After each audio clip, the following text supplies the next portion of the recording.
What is going on, guys? Fitcho here, and welcome back to my MotoGP 17 career mode. Today, we're here for episode number 16 and round 15 of the Moto3 World Championship. Today, we're heading to Japan to the Twin Ring Motegi for today's Japanese Grand Prix. And today, I can actually clinch the Moto3 World Championship. There are 4 races left, and only 3 races left, of course, after today's race.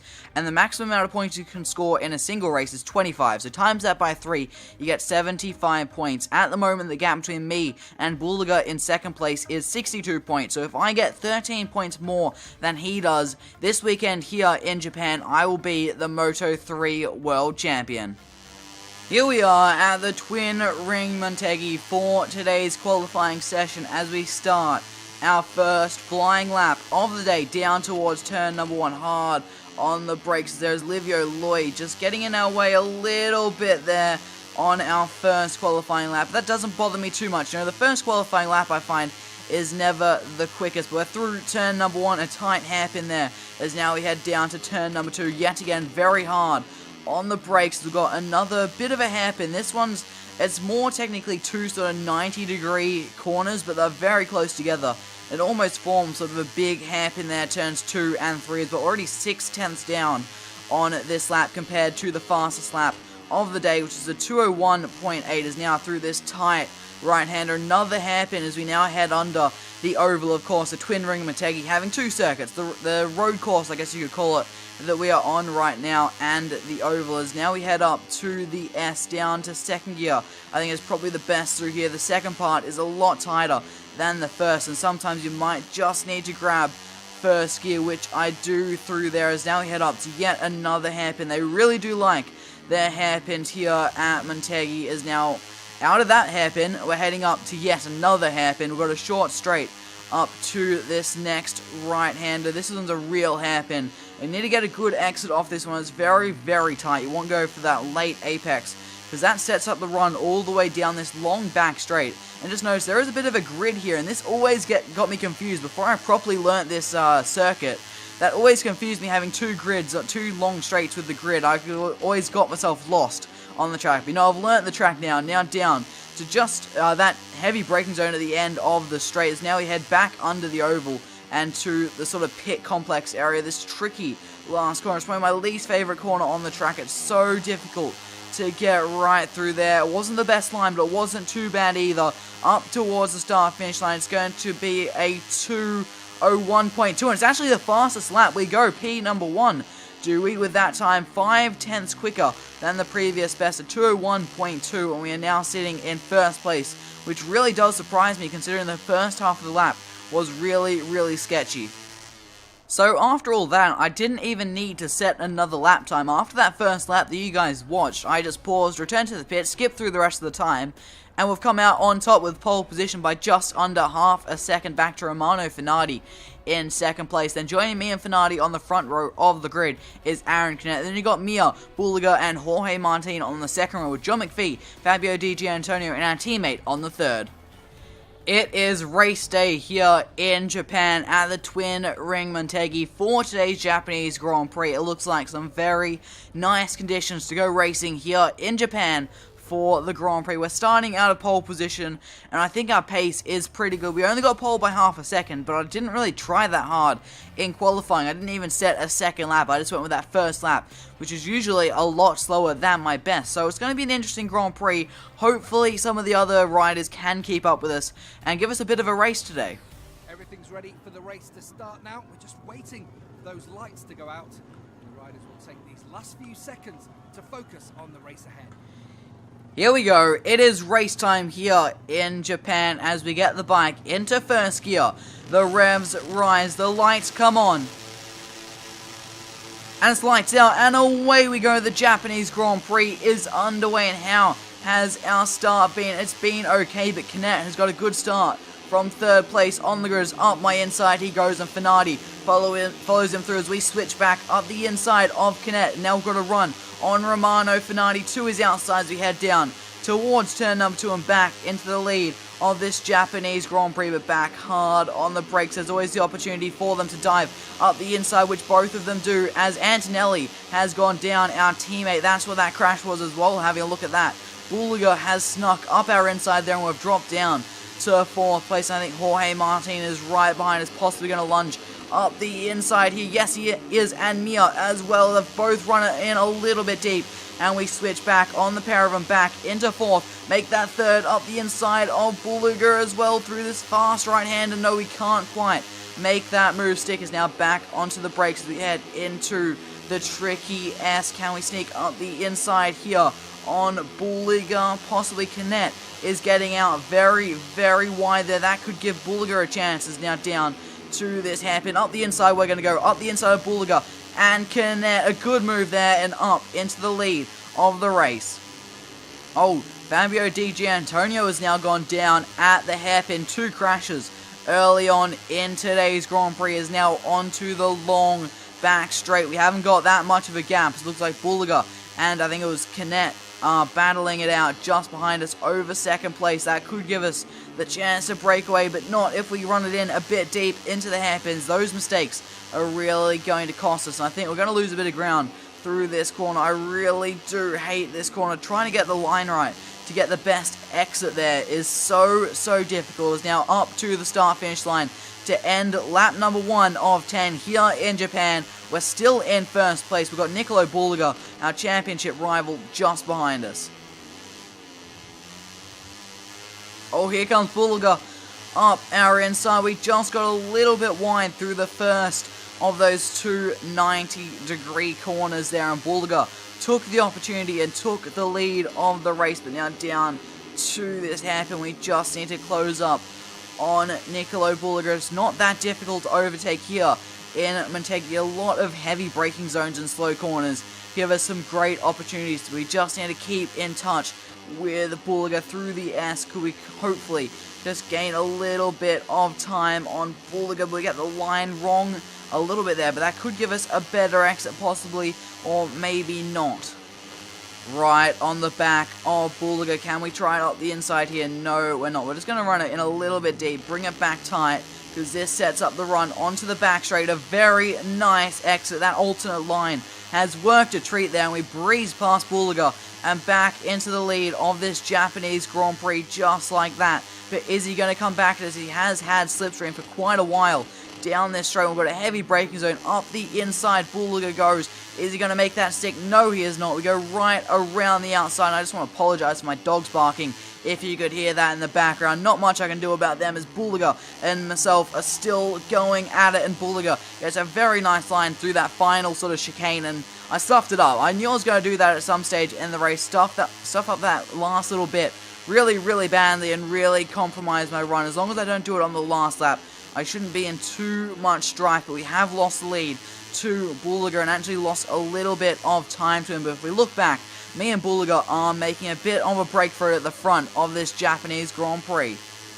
We have closed right back up to Nicolo Bulega as we head up towards the hairpin. Can we try that alternate line again? Just run a bit deep, then really jam on the brakes, get the cut back, and a very late apex. A nice exit off the hairpin, and we breeze past Bulega yet again and back into the lead of the Grand Prix. But is he going to come back at us down at this hairpin? It's a heavy braking zone and a great opportunity. Yes, he is. He goes up our inside and he gets that move done. We couldn't hold it around the outside this time. I was thinking about trying a cut back there, but it didn't quite work. It's now up to this very tricky final sequence of corners here in Motegi. Can we sneak up the inside of Bulega? No, we can't quite make that work, but right alongside Bulega now, and we get the run up his inside, and we get the move done back into the lead. Is he going to dive up there inside? He thinks about it, and in fact, he does a little bit of contact there between myself and the VR46 Academy rider, but he gets the move done back into the lead of this Moto3 race here in Japan. We do have a nice slipstream. I'm not too strong under the brakes here, but we're going to try it up the inside of Bulega, and he just shuts the door on us there. Very nice defending from the Italian. Right on the back of Bulega, up his inside. We go very late on the brakes into this left-hand hairpin. We get the move done. He tried to get back up our inside, but he couldn't make that work. Is now up to yet another hairpin. This is an opportunity for Bulega. We are going to run it a little bit wide. He goes in a bit hot We cut it back up his inside and we hold on to that position just like that. Finding that alternate line through that hairpin onto this back straight is really working, but Bulldozer does have a good slipstream, heavy braking zone. He is strong on the brakes and doesn't look like he's going to get it up our inside on this particular lap. Oh, up our inside, Bulldozer goes. We run it a little bit wide through that first corner, but we get back around the outside of the Italian. This battle is not over yet. I was thinking for a minute that I had a good run through the final corner. I might just be able to get a bit of a breakaway, but that is not going to happen. This ding-dong battle is going to continue as we're on lap number 5 of 10 of this Japanese Grand Prix. We're nearing the halfway point of the race, and we're still going hammer and tong at the front of this race. Can we dive up the inside of Bulldozer? Yes, we can. As we pass under the oval, we retake the lead of this Japanese Grand Prix. Oh, here he goes up our inside into the S's, but he couldn't make that work. As now I've got the line completely wrong for the second part of the S's, and he gets that move done into first place, but we're going to fight back up his inside. A little bit of contact. We run it too deep though, and he gets the switch back there, back up our inside and back into the lead, but now down to the hairpin. We're on the outside where we want to be. Run it in deep, jam on that brake, and then cut it back. Get a really nice exit off the hairpin. It's been a good run, and now we're going to breeze past Niccolo Bulldozer yet again and back into the lead. But is he going to challenge us at the end of this straight when we jump onto the brakes with this tight right hand? Onto the brakes we go. We've run it a little bit deep. This is going to give him the opportunity, and he is going to take it up our inside. Now side by side into the final sequence of corners. Heavy contact there between myself and Bulldozer. For a second I thought he was going to go down there, but we both remain upright. As now through the final 2 corners, we are about to start lap 6 of 10. We are past the halfway point of this Japanese Grand Prix now.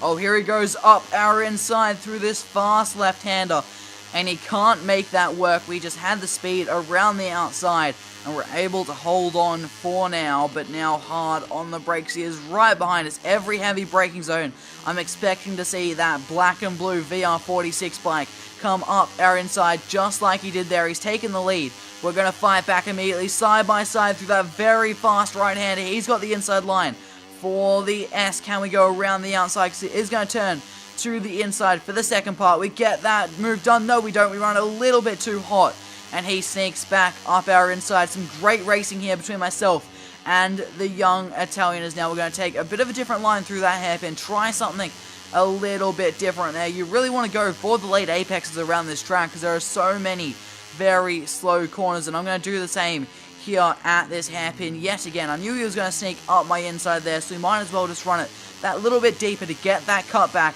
and get that beautiful exit, which has got us back into the lead of the race. But he is now sitting in the slipstream of our Red Bull KTM bike. Is he going to try it on the brakes? Is now down to this right hand, trying to get the bike across to the apex, but Bulldozer is there. But around the outside we go, and we hold on to the lead. Oh, here comes Bulldozer up the inside of this fast left-hander, and this time we can't hold it right around his outside, but we do get a better run off the corner now to the outside as we head down to this hairpin, and we've stuffed that up. We've just gone in way too deep, and we couldn't even pull it back to the apex. We're out in the grass there, a really messy corner, but somehow we've got a decent enough run. It must be the overpowered slipstream catching us back up as we head up to the S. Can we sneak up his inside? Yes, we can. Try to hold it tight to the apex. He just runs up our ass, trying to cut back up our insides. Now we run it a little bit wide and off onto the grass yet again. This is starting to get a little bit physical, this battle. I'm starting to make mistakes and get out in the grass a little bit, so I'm way too far out on that exit curb. You can see the front wheel just bumping up off the ground there. It's now up to this hairpin. We're going to do the same thing yet again. Just run it in deep, cut it back, get the really nice exit. He gets the position momentarily. We get a beautiful run off the corner, and we retake the lead just like that. We're on lap 7 of 10 of this Japanese Grand Prix, and it doesn't look like this battle is going to end anytime soon. I feel like this is going to go right down to the wire as he tries it back up our inside through that tight right-hander. Now we have a couple corners left, and then we're on to the third last lap of the race. He can't pass us through here. It's a very tricky sequence as well. I'm talking I don't get the best run through there, and that could just give him the opportunity down into turn number 1. As here he comes with the slipstream up our inside now onto the brakes. This is one of my weakest corners on the track. Turn number 1. Can we try to sneak back up his inside through the second phase of it? No, we cannot. And he makes that move stick. Bullga now into the lead of the Grand Prix with 3 laps to go. What can I do about this? Can I go late on the brakes down into this left-hander? Yes, I can. A little bit hot there, though. I thought I did a pretty good job to pull the bike up and get it back to the apex, so it was just enough of a gap for Bullga to slip back up our inside, and he holds on to the position for now. Now, I need to be careful down at this corner. This is a corner I have been struggling with a little bit, especially on the previous lap. A nice run through there, a brilliant run through there and right around the outside. Oh, Bullga, what a move, and back into the lead of this Japanese Grand Prix. Oh, we've gone a little bit deep into the S, and he snuck back up our inside. We're now going to look to the outside down into this hairpin, pull the bike tight to the apex, a late apex, trying to get a good run as now we head up to the hairpin. We're going to try that very same party piece we've been pulling off for a few laps now, very deep, pull it back, and we've actually stuffed it up a little bit there. We just didn't quite get the line how we wanted it to, but nonetheless, losing the position at that hairpin, I'm forgetting how to speak, isn't actually that bad because it's such a long straight. You get a nice slipstream down to this heavy braking zone. It's a great opportunity to make an overtake as we cover the inside there, not giving Nicolo any chance to get back past us. There's about to start the penultimate lap of this Grand Prix. Oh, we're a bit wide through that fast left-hander out into the grass. That has really compromised our run. As you can see, Bullga had dropped a fair way back. I thought we just had the break there on the penultimate lap, but no, we made a mistake, and now that VR46 bike is right on our ass again. It's through this fast right-hander. There he is. He's actually not right behind us. I thought he might have been a little bit closer after that mistake, but a few more mistakes, like getting in a bit deep into the first part of the S's, is just going to help Bullga catch back up as my dog is starting to bark about something. I apologize about that, but there's not much I can do right now, as I'm a bit preoccupied with a young Italian right behind us as we have less than a lap and a half to go here in Japan up to the hairpin. I'm going to try to hold it tight to... Actually, he's going up our inside. Let's try this line yet again. I was going to try to take a normal line through there, but I could see he was going to go for it, so we might as well just give him the position and then get the slipstream and get that move, get the place back just like that. But he still has the chance here at the end of the straight as we are hard on the brakes for this right-hander. We're going to go right around the outside though and hold on to the lead. We have a couple corners left on this lap, and then we start the final lap of this Japanese Grand Prix. Not the best run through that final sequence of corners that I always struggle with. I know I keep saying it, but I really do struggle with that set of corners, even on this Moto3 bike, which is a really agile bike. I'm not looking forward to this race when I get to Moto2 and possibly even MotoGP on heavier bikes that are a bit not as responsive, I guess you could say. But through the first corner we go. We are unchallenged from Bullga as of yet, but I'm sure he'll mount an attack right near the end of the lap. Is now down to turns 2 and turns 3. We don't run it too wide through 2, don't run it wide through turn 3. Just had to lift a little bit, and that could compromise our run. There is Bullga just behind us. As hard on the brakes we go. Let's get the bike across to the apex, block him off. He gives the back of our bike a little tap there, tapping our rear wheel, but he could not find a way through this long, fast right-hander for the final time in this race. Now up to the S, get the bike to the apex very nicely, but it's the second part that I usually struggle with, leaving a bit of a gap there on the apex. Bullga forces that gap wide open, and he takes it with both hands. We're going to now dive back up his inside into this hairpin. We'll run it very deep, and he just switches back up our insides now up to the hairpin. We're going to go to the outside of Bullga. We're going to try our little party piece here, trying to go for the late apex. The nice run off the corner, a beautiful drive off that corner. We get the position back with only a handful of corners to go here in Japan. It's a long straight. He's got the slipstream. He's going to try it up the inside of this right-hander. Now we jump onto the brakes into this difficult right-hander right around the outside. We go. We are side by side with Bullard, and I think I have the move done, as now we're into the final sequence of corners. He gives the back of our bike a little bit of a tap, a scrappy run through the final couple of corners. Now onto the start-finish race. He's not going to be close enough. We're going to win the Japanese Grand Prix here at the Twin Ring Motegi.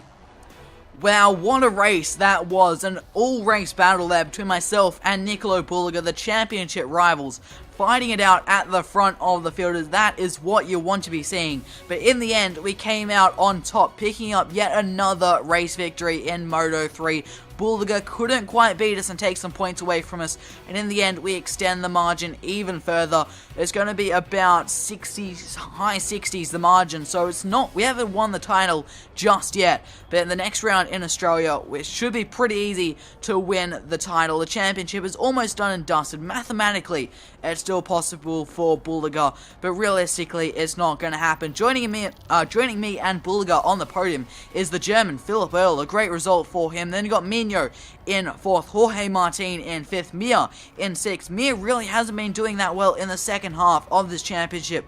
He was strong in the first half of the season, but the second half has been rather weak there for the Spaniard. Then you got Aaron Canet in 7th, Livio Loy in 8th, Anea Bastianini in 9th, and Marcos Ramirez actually rounds out the points.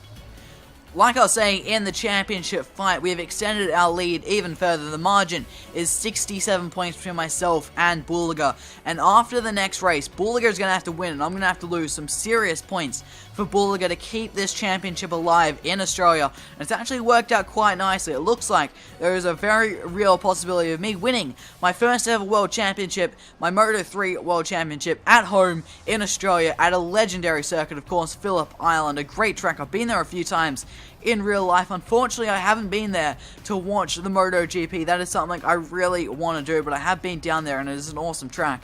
And hopefully we can win the championship in the next round in our homeland. Of course, I'm from Melbourne. Phillip Island's about 2 hours drive from Melbourne. It would be a really cool place to win the championship in many ways. But looking a bit further down in the championship, you got Mir in 3rd place, 93 points back off myself. He is out of the running, mathematically cannot win it. So only me and Bulliger can still win the championship. Then you got Mino in 4th place, who was very, very close to Mir. Only 4 points separating those two. Then you got Aaron Canet in 5th, with Jorge Martin only 2 points behind him. Then you got Philipp Earl in 7th, who has jumped up above our teammate Nicolo Antonelli, who has dropped back to 8th.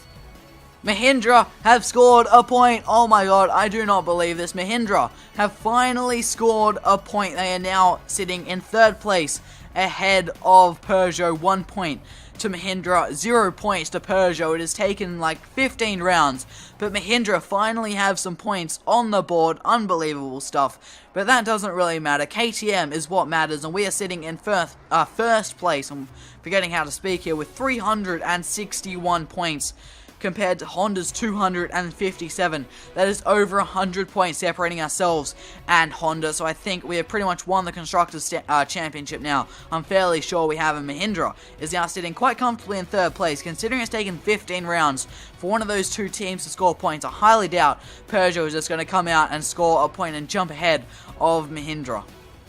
So that is going to do it for today, guys. If you did enjoy today's video, make sure you do smash that like button. If you're new to the channel, make sure you do subscribe. Thank you guys so much for watching. I've been Fitcho, and I'll see you all next time.